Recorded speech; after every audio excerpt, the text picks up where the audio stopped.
நம்ம வாழ்க்கையில் ஒரு நேரமாவது நாம எல்லாரும் நின்று யோசிச்சிருப்போம். ஏன் நம்ம வாழ்க்கை இப்படி செல்கிறது? நான் யாருக்கும் தீங்கு செய்யல. ஆனாலும் ஏன் இந்த கஷ்டங்கள் என்னை தேடி வருகிறது? சில நேரங்களில் நம்ம மனசு சோர்ந்து போயிருக்கும். நம்ம சுற்றத்துல எல்லாம் சரியாக போகும் மாதிரி தோன்றும். ஆனா நம்ம வாழ்க்கையில மட்டும் ஏதோ ஒன்று குறைவாக இருக்கும். அப்போ நம்ம உள்ளத்துல ஒரு குரல் கேட்கும், ஏன் நான் தான் என்று. நம்மால் புரியாத சில விஷயங்கள் நம்ம வாழ்க்கையில் நடக்கும். நாம் திட்டிய மாதிரி எதுவும் நடக்காது. நாம் எதிர்பார்த்தது கிடைக்காது. நாம் நம்பியவர்கள் கூட சில நேரங்களில் நம்மை விட்டு விலகி விடுவார்கள். அந்த நேரங்களில் வாழ்க்கையே ஒரு சுமையாக தோன்றும். ஆனா நீங்கள் ஒரு நாளாவது யோசிச்சீங்களா, இந்த கஷ்டங்கள் எல்லாம் வெறும் சோதனையா, அல்லது அதற்கு பின்னால் இன்னும் பெரிய ஒரு அர்த்தம் இருக்கா? உண்மையில் கஷ்டங்கள் நம்ம வாழ்க்கையில் வருவது ஒரு தண்டனை இல்லை. அது ஒரு சைகை, அது ஒரு எச்சரிக்கை, அது ஒரு மாற்றத்திற்கான அழைப்பு. நம்ம வாழ்க்கையை மாற்றிக்கொள்ள, நம்மை நாமே புரிந்து கொள்ள, நம்முள் மறைந்திருக்கும் வலிமையை வெளிக்கொண்டு வர இந்த கஷ்டங்கள் ஒரு வழிகாட்டியாக வருகிறது. அதனால்தான் கஷ்டங்கள் நம்ம வாழ்க்கையில் வருவது நம்மை தடுக்க அல்ல, நம்மை திருத்த, நம்மை வளர்க்க, நம்மை உயர்த்த. ஒரு விஷயத்தை நினைவில் வைத்துக் கொள்ளுங்கள். வாழ்க்கை நம்மை சோதிக்காது, நம்மை தயாராக்கும். இன்று இந்த வீடியோவில் நம்ம வாழ்க்கையில் ஏன் கஷ்டங்கள் வருகிறது, அதற்கு பின்னால் இருக்கும் அந்த ஆழமான ஆன்மீக ரகசியம் என்ன, அதை நாம எப்படி சரியாக புரிந்து கொள்ளலாம் என்பதை நாம ஆழமாக பார்க்க போகிறோம். வாழ்க்கையில் கஷ்டங்கள் வருவது தவிர்க்க முடியாத ஒன்று. இந்த உலகத்தில் பிறந்த ஒவ்வொருவருக்கும், பணக்காரன் இருந்தாலும், ஏழை இருந்தாலும், நல்லவன் இருந்தாலும், தவறு செய்தவன் இருந்தாலும். ஆனா முக்கியமான கேள்வி என்னன்னா, ஏன் கஷ்டங்கள் வருகிறது, அதற்கு பின்னால் என்ன காரணம் இருக்கிறது? ஆன்மீக பார்வையில் பார்த்தால், ஒரு குழந்தை நடக்க கற்றுக்கொள்ளும் போது என்ன ஆகும்? அது விழும், மீண்டும் எழும், மீண்டும் விழும். அந்த விழுதல்கள் தான் அதற்கு பேலன்ஸை கற்றுக் கொடுக்கிறது.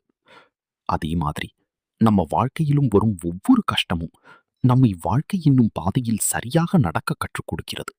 சில நேரங்களில் நாம் யோசிப்போம், நான் நல்லவனா இருக்கேன், ஆனா ஏன் எனக்கு தான் பிரச்சனை?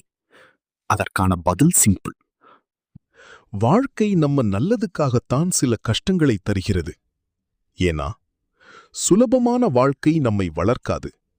சவால்கள்தான் நம்மை மாற்றும். ஒரு இரும்பு துண்டு வலுவான வாளாக மாற என்னாக வேண்டும்? அது தீயில் சூடாக வேண்டும். அதை பலமுறை அடிக்க வேண்டும். அப்போதுதான் அது ஒரு சக்தி வாய்ந்த ஆயுதமாக மாறும். அதே மாதிரி நம்ம வாழ்க்கையில் வரும் கஷ்டங்கள் நம்ம மனதை, நம்ம ஆளுமையை வலுப்படுத்துகிறது. இன்னொரு முக்கியமான காரணம், நல்ல நேரத்தில் எல்லாரும் நம்மோடு இருப்பார்கள். ஆனா கஷ்ட நேரத்தில்தான் யார் உண்மையா நம்மோடு இருக்கிறார்கள், நம்முள் எவ்வளவு வலிமை இருக்கிறது என்று நமக்கு புரியும். மேலும் சில கஷ்டங்கள் நம்மை ஸ்லோ டவுன் பண்ணும். நாம் தவறான பாதையில் போய்க் கொண்டிருந்தால் வாழ்க்கை நம்மை நிறுத்தி வைத்து, இதுதான் சரியான பாதையா என்று கேட்க வைக்கும். இப்போது ஒரு சின்ன கதை. ஆனா அந்த கதையில ஒரு பெரிய உண்மை இருக்கிறது.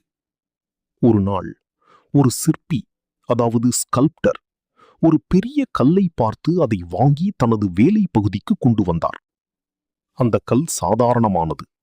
யாரும் அதை பார்த்தால் ஒரு மதிப்பும் கொடுக்க மாட்டார்கள். ஆனா அந்த சிற்பியின் கண்களில் மட்டும் அந்த கல்லுக்குள் ஒரு அழகான சிலை மறைந்து இருந்தது. அவர் தனது கருவிகளை எடுத்தார். மெல்ல அந்த கல்லை அடிக்க ஆரம்பித்தார். ஒவ்வொரு அடியும் அந்த கல்லுக்கு வலியை கொடுத்தது.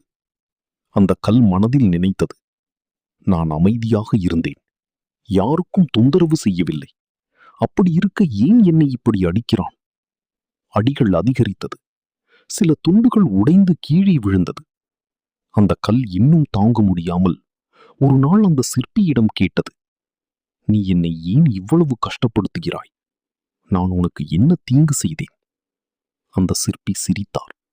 அவர் சொன்னார், நான் உன்னை உடைக்கவில்லை, நான் உன்னை உருவாக்கிக் கொண்டு இருக்கிறேன். உன்னுள் ஒரு அழகான சிலை இருக்கிறது. அதை வெளியே கொண்டு வர நான் இந்த அடிகளை கொடுக்கிறேன். அந்த கல் அமைதியாகிவிட்டது. அதற்கு புரிந்தது, அந்த வலி அது ஒரு அழிவல்ல, அது ஒரு மாற்றம். நாட்கள் கடந்தது. அந்த கல் ஒரு அழகான சிலையாக மாறியது. அதை பார்த்த எல்லாரும் அதை பாராட்டினார்கள். எவ்வளவு அழகு, எவ்வளவு சிறந்த வேலை! ஆனா அந்த சிலைக்கு மட்டும் தெரியும் அந்த அழகுக்கு பின்னால் எவ்வளவு வலி இருந்தது என்று. அதே மாதிரிதான் நம்ம வாழ்க்கை. நம்ம வாழ்க்கையில் வரும் ஒவ்வொரு கஷ்டமும், ஒவ்வொரு வலியும் நம்மை உடைக்க வரவில்லை. நம்மை ஒரு நல்ல மனிதராக, ஒரு வலிமையான மனிதராக, ஒரு அழகான ஆளுமையாக மாற்றத்தான் வருகிறது. நீங்கள் இன்று சந்திக்கும் கஷ்டங்கள் நாளைக்கு உங்கள் பலமாக மாறும். இப்போது உங்களை காயப்படுத்துவது ஒரு நாள் உங்களை உயர்த்தும். அதனால் கஷ்டம் வந்தாலே பயப்பட வேண்டாம். ஒருவேளை உங்கள் வாழ்க்கையின் மிக அழகான வடிவம் இப்போதுதான் உருவாகிக் கொண்டிருக்கலாம். இப்போ நாம் பார்க்கப் போகிறோம், கஷ்டங்களுக்கு பின்னால் இருக்கும் அந்த ஆழமான ஆன்மீக ரகசியம் என்ன. வாழ்க்கையில் நடக்கிற ஒவ்வொரு விஷயமும், சின்னதாக இருந்தாலும் பெரியதாக இருந்தாலும், அது யாத்திரிச்சையாக நடக்கவில்லை. அதற்கு பின்னால் ஒரு காரணம் இருக்கிறது. இந்த உலகத்தில் ஒரு பெரிய நியதி இருக்கிறது. எது நடந்தாலும் அதற்கு பின்னால் ஒரு அர்த்தம் இருக்கிறது. அதைத்தான் பலர் கர்மா, நம்ம செயல்களின் விளைவு, அல்லது வாழ்க்கை பாடம் என்று சொல்வார்கள். சில நேரங்களில் நாம் கடந்த காலத்தில் செய்த செயல்கள் அல்லது நாம் எடுத்த முடிவுகள் இன்றைய கஷ்டங்களாக திரும்பி வரும். அது தண்டனை அல்ல, அது ஒரு திருத்தம், அது ஒரு சமநிலை. ஆனா எல்லா கஷ்டங்களும் கர்மாவால் மட்டும் வராது. சில கஷ்டங்கள் நம்மை ஒரு உயர்ந்த நிலைக்கு கொண்டு செல்லவே வருகிறது. நீங்கள் கவனிச்சீங்களா? வாழ்க்கையில் பெரிய வெற்றி அடைந்தவர்கள், சாதித்தவர்கள், அவர்கள் எல்லாரும் மிக பெரிய கஷ்டங்களை கடந்து வந்தவர்கள்தான். ஏன்னா கஷ்டங்கள் இல்லாமல் மனிதன் வளரமாட்டான். வலி இல்லாமல் மாற்றம் வராது. இப்போ முக்கியமான ரகசியம் என்னன்னா, நம்ம வாழ்க்கையில் நடக்கும் விஷயங்களை நாம் எப்படி பார்க்கிறோம் என்பதுதான். நாம் கஷ்டத்தை ஏன் இது எனக்கு என்று பார்த்தால் அது நம்மை உடைக்கும். ஆனால் அதையே இதிலிருந்து நான் என்ன கற்றுக்கொள்ளலாம் என்று பார்த்தால் அது நம்மை உயர்த்தும். இதுதான் அந்த ஆன்மீக ரகசியம். கஷ்டம் என்பதே பிரச்சனை இல்லை, அதை நாம் பார்க்கும் பார்வைதான் முக்கியம். வாழ்க்கை நமக்கு எதையும் கொடுக்கவில்லை, அது நம்மை உருவாக்கி கொண்டு இருக்கிறது. நீங்கள் இப்போது சந்திக்கும் கஷ்டம் ஒரு தடையாக இல்லாமலும் இருக்கலாம். அது உங்கள் வாழ்க்கையின் அடுத்த நிலைக்கு செல்லும் கதவாக இருக்கலாம். இப்போ நம்ம வாழ்க்கையின் மிக முக்கியமான கேள்வி, கஷ்டங்கள் வருவது தவிர்க்க முடியாதது என்றால் அதை எப்படி நாம் கையாள வேண்டும்? நினைவில் வைத்துக் கொள்ளுங்கள், கஷ்டம் வருவது நம்ம கையில் இல்லை. ஆனால் அதை எப்படி எதிர்கொள்வது முழுக்க நம்ம கையில்தான் இருக்கிறது. முழுமையாக ஏற்றுக்கொள்ளுங்கள். Deep acceptance. வாழ்க்கையில் சில விஷயங்கள் நம்ம கட்டுப்பாட்டுக்கு வெளியே இருக்கும். அதை எதிர்த்து போராடினால் அது நம்மை சோர்வடையச் செய்யும். அதை ஏற்றுக்கொண்டால் அது நம்மை தெளிவாக யோசிக்க வைக்கும். ஏற்றுக்கொள்வது என்றால் தோல்வி அல்ல, அது ஒரு புதிய தொடக்கத்தின் முதல் படி. நடந்ததை மாற்ற முடியாது, ஆனா அதை எப்படி எதிர்கொள்வது நம்ம கையில் இருக்கிறது. உங்கள் உணர்ச்சிகளை புரிந்து கொள்ளுங்கள். Understand your emotions. கஷ்டம் வந்தால் நம்ம மனசு பயம், கோபம், வருத்தம் எல்லாமாக இருக்கும். அந்த உணர்ச்சிகளை ஒதுக்காதீர்கள். அதை புரிந்து கொள்ளுங்கள். நான் இப்போது பயப்படுகிறேன், நான் வருத்தப்படுகிறேன் என்று உங்களுக்குள்ளே ஒப்புக்கொள்ளுங்கள். இதுதான் இமோஷனல் ஸ்ட்ரென்த்தின் ஆரம்பம். அமைதியை பயிற்சி செய்யுங்கள். Practice inner com. மன அமைதி என்பது தானாக வராது, அதை நாமே உருவாக்க வேண்டும். தினமும் 5 நிமிடம் அமைதியாக அமருங்கள். ஆழமாக சுவாசியுங்கள். உங்கள் மனதை கவனியுங்கள். இது உங்கள் மன அழுத்தத்தை குறைக்கும், உங்கள் சிந்தனையை தெளிவாக்கும். சரியான கேள்விகளை கேளுங்கள். Ask empowering questions. வாழ்க்கையை மாற்றும் சக்தி நம்ம கேள்விகளில் இருக்கிறது. ஏன் இது எனக்கு நடந்தது? இது நம்மை பலவீனமாக்கும். இந்த அனுபவம் என்னை என்ன கற்றுக் கொடுக்கிறது? இது எனக்கு எப்படி வலிமையாக்கும்? இந்த கேள்விகள்தான் நம்மை முன்னே கொண்டு செல்லும். நம்பிக்கை பிளஸ் ஒப்படைப்பு. Faith and surrender. சில விஷயங்கள் நம்ம கட்டுப்பாட்டுக்கு அப்பாற்பட்டவை. அந்த நேரத்தில் உங்கள் முயற்சியை செய்யுங்கள். பிறகு அதை வாழ்க்கையிடம் ஒப்படையுங்கள். எல்லாம் நல்லதுக்காகத்தான் நடக்கும் என்ற நம்பிக்கை உங்களுக்கு ஒரு அமைதியையும் தைரியத்தையும் தரும். சின்ன செயல்களால் முன்னேறுங்கள். Take small actions. பெரிய மாற்றம் ஒரே நாளில் வராது. தினமும் சின்ன ஸ்டெப்ஸ். ஒரு நல்ல பழக்கம் ஆரம்பியுங்கள். ஒரு சிறிய இலக்கு வையுங்கள். ஒரு முன்னேற்றம் செய்யுங்கள். இந்த சின்ன மாற்றங்கள்தான் பெரிய வாழ்க்கை மாற்றத்தை உருவாக்கும். நன்றியுணர்வு ஒரு சக்தி வாய்ந்த மருந்து. Power of gratitude. கஷ்ட நேரத்தில் நம்ம மனசு என்ன சொல்வது? என்னிடம் இது இல்லை, அது இல்லை. ஆனால் நீங்கள் கவனித்தீர்களா? உங்களிடம் இன்னும் நிறைய நல்ல விஷயங்கள் இருக்கிறது. தினமும் 3 விஷயங்களுக்கு நன்றி சொல்லுங்கள். உங்கள் குடும்பம், உங்கள் உடல் நலம், உங்கள் வாய்ப்புகள். நன்றியுணர்வு உங்கள் மனதை அமைதியாக்கும். உங்கள் பார்வையை மாற்றும். உங்கள் வாழ்க்கையை லைட்டா மாற்றும். சுற்றமும் முக்கியம்.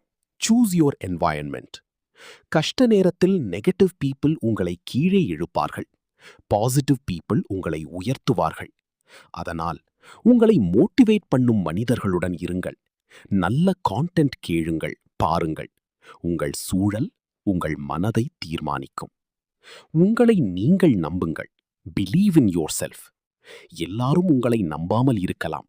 ஆனால் நீங்கள் உங்களை நம்ப வேண்டும். நான் இதையும் கடந்து போவேன். நான் வலிமையானவன். இந்த நம்பிக்கைதான் உங்கள் வாழ்க்கையை மாற்றும் மிகப்பெரிய சக்தி. ஒருபோதும் கைவிடாதீர்கள். Never give up. நினைவில் வைத்துக் கொள்ளுங்கள், எந்த இரவும் நிரந்தரமில்லை, எந்த கஷ்டமும் நிரந்தரமில்லை. இது ஒரு கட்டம் மட்டும். இது கூட கடந்து போகும். நீங்கள் இன்று சந்திக்கும் கஷ்டம் உங்கள் வாழ்க்கையின் முடிவு அல்ல. அது ஒரு புதிய தொடக்கம். நீங்கள் இப்போது உடைந்து போயிருப்பதாக நினைத்தாலும் உண்மையில் நீங்கள் உருவாகிக் கொண்டிருக்கிறீர்கள். இப்போது வரை நாம் பார்த்தது கஷ்டங்கள் ஏன் வருகிறது, அதன் பின்னால் இருக்கும் ஆன்மீக ரகசியம் என்ன, அதை நாம் எப்படி கையாள வேண்டும். ஆனால் இந்த எல்லா விஷயங்களையும் ஒரு வரியில் சொன்னால், கஷ்டங்கள் நம்மை தள்ளுவதற்காக வரவில்லை, நம்மை உயர்த்துவதற்காகத்தான் வருகிறது. நாம் வாழ்க்கையில் சந்திக்கும் ஒவ்வொரு வலியும் ஒரு காரணம் இல்லாமல் வரவில்லை. அது நம்மை மாற்ற, நம்மை வளர்க்க, நம்முள் இருக்கும் உண்மையான சக்தியை வெளிக்கொண்டு வர. நீங்கள் இன்று சந்திக்கும் கஷ்டம் ஒருவேளை உங்களை உடைத்து விட்டது போல தோன்றலாம். ஒருவேளை நீங்கள் தனியாக இருக்கிறீர்கள் போலவும் தோன்றலாம். ஒருவேளை இது எப்போது முடியும் என்று கூட நினைக்கலாம். ஆனால் இந்த ஒரு உண்மையை மறந்து விடாதீர்கள். ஒவ்வொரு இரவும் முடிவில் விடியலாக மாறும். ஒவ்வொரு கஷ்டமும் ஒரு நாள் கதையாக மாறும். ஒரு நாள் வரும், நீங்கள் இந்த கஷ்டங்களை நினைத்து பார்க்கும்போது, இதெல்லாம் நடந்ததால்தான் நான் இவ்வளவு வலிமையானவனாக ஆனேன் என்று சொல்லுவீர்கள். இன்று உங்களை அழவைக்கும் விஷயம் நாளை உங்களை பெருமையாக உணர வைக்கும். அதனால் வாழ்க்கை உங்களை சோதிக்கவில்லை, வாழ்க்கை உங்களை தயாராக்கிக் கொண்டிருக்கிறது. நீங்கள் இப்போது ஒரு கஷ்டத்தில் இருந்தால் அது உங்கள் முடிவல்ல, அது உங்கள் வாழ்க்கையின் அடுத்த அத்தியாயத்தின் தொடக்கம். நீங்கள் உடைந்து போகவில்லை, நீங்கள் உருவாகிக் கொண்டிருக்கிறீர்கள். நம்பிக்கை வையுங்கள், பொறுமையாக இருங்கள், முன்னே செல்லுங்கள். உங்கள் வாழ்க்கை இன்னும் அழகாக மாறப்போகிறது. நன்றி. இந்த வீடியோ உங்களுக்கு பிடித்திருந்தால் லைக் பண்ணுங்க, உங்கள் நண்பர்களுடன் ஷேர் பண்ணுங்க. இன்னும் இதுபோன்ற ஆன்மீக சிந்தனைகளுக்கு சேனலை சப்ஸ்கிரைப் பண்ணுங்க.